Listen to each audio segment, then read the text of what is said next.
for political freedom, and so this subject was used as a tool for political indoctrination even at that time. When we come to the medium of instruction, the medium of instruction of this subject was again the same with the prior political system. It was in Amharic, and especially from grade 1 up to grade 8, it was delivered in Amharic, and the medium of instruction from grade 9 up to grade 12 was in English. Again, when we look at our context, Ethiopians are now made up of a single identities. We are not homogeneous societies, rather we are heterogeneous society, and so there was no room left for other identities, and Ethiopian ethnic groups had no chance to learn in their own mother tongue, but they were forced to learn in Amharic, and so this is some of the shortcomings of the citizenship education during the Derg regime. Then after the downfall of the Derg regime, that is post 1991, there was again an introduction of civics education into Ethiopian curriculum. So as of 1986 EC, this subject is introduced into an Ethiopian curriculum, and the way that curriculum was introduced into Ethiopian education curriculum was that from grade 1 up to grade 1 up to 4, by integration with an environmental science. It's not delivered as an independent subject, but integrated with an environmental science. And then from grade 5 up to grade 8, in combination with, when we come to the post-1991 Gregorian calendar, as of 1986 Ethiopian calendar, introduction of, civics education is introduced into Ethiopian education curriculum.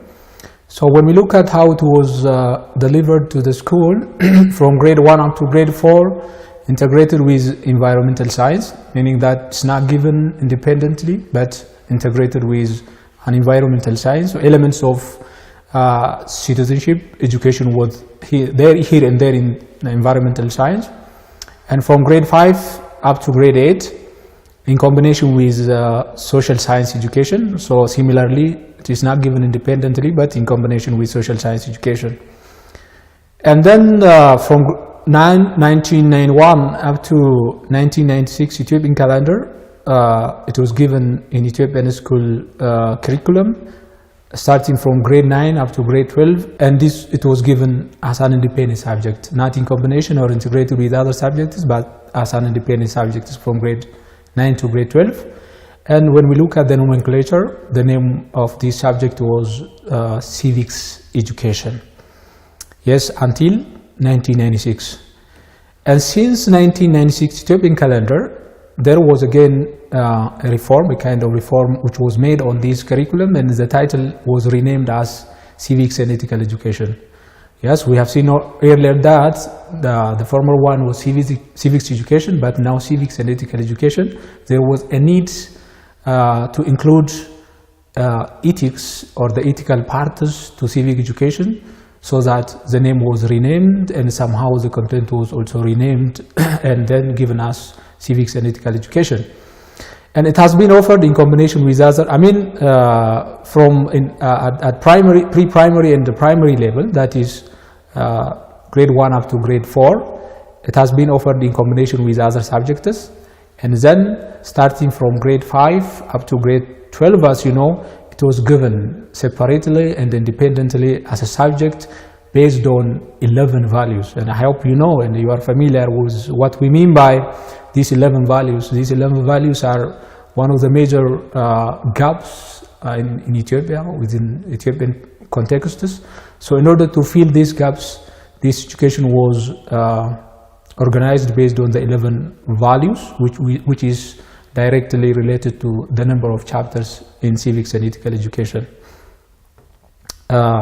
So that's all about the background of citizenship education in Ethiopia. Let's come to the part 3. Part 3 is about position paper.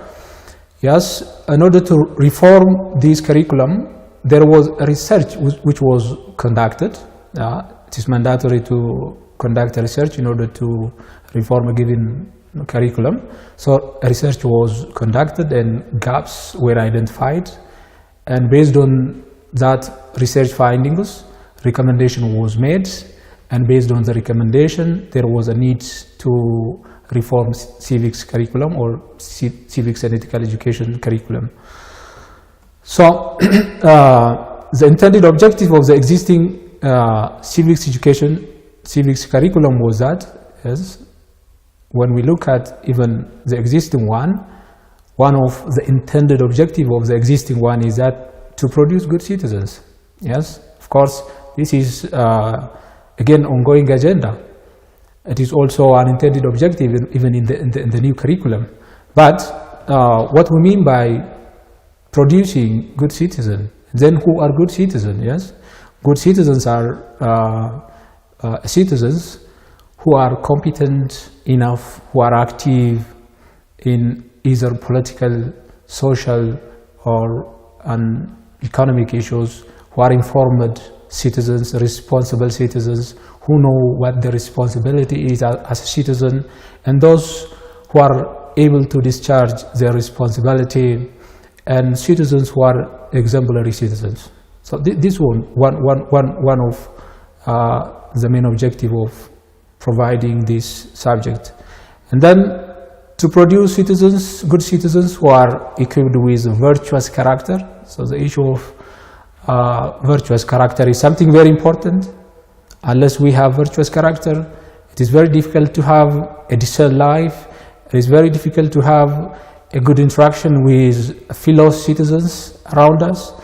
So in order to equip citizens with virtuous character, there was a need to provide this curriculum at the school level, and to have active participation skills, and then to have citizens who are committed in the overall affair of their community and the country was also another intended objective of this subject matter.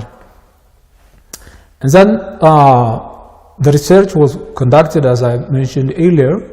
And who has conducted this research?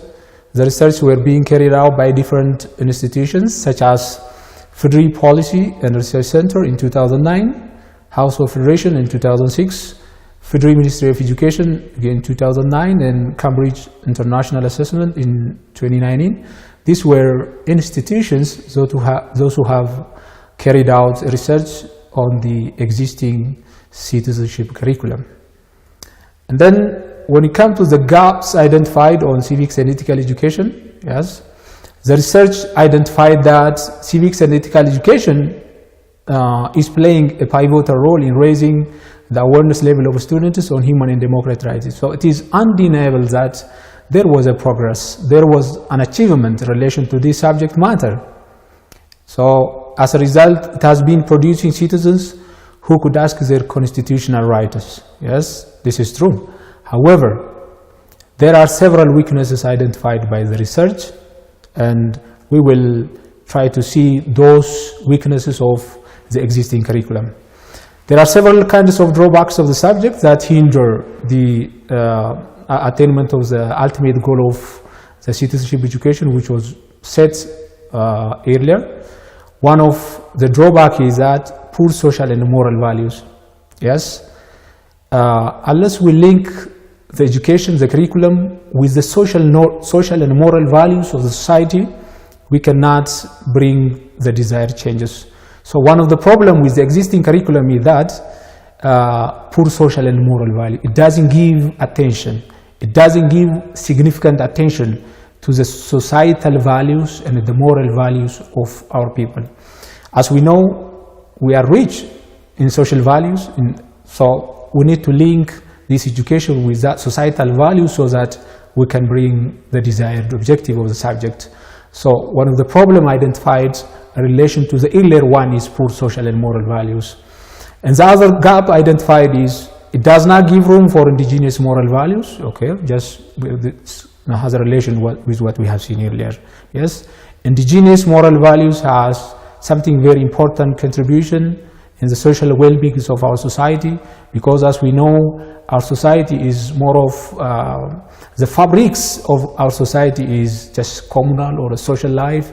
We do have a lot of indigenous knowledge in different sectors, in different areas. So there is a need to include and to appreciate all these things in our curriculum, but In the former curriculum, there was a gap in including all these indigenous moral values into the curriculum. So these were the other identified problem.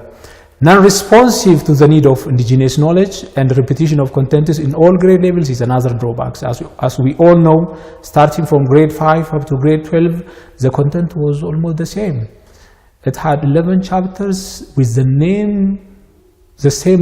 same nomenclature. Chapter 1 is building democratic system in grade 5, then the same in grade 12, without even having significant differences in terms of depth and scope. This was not attractive both for teachers and for the students. So these are the weaknesses identified by the research. The other is content is highly focused on cognitive domain.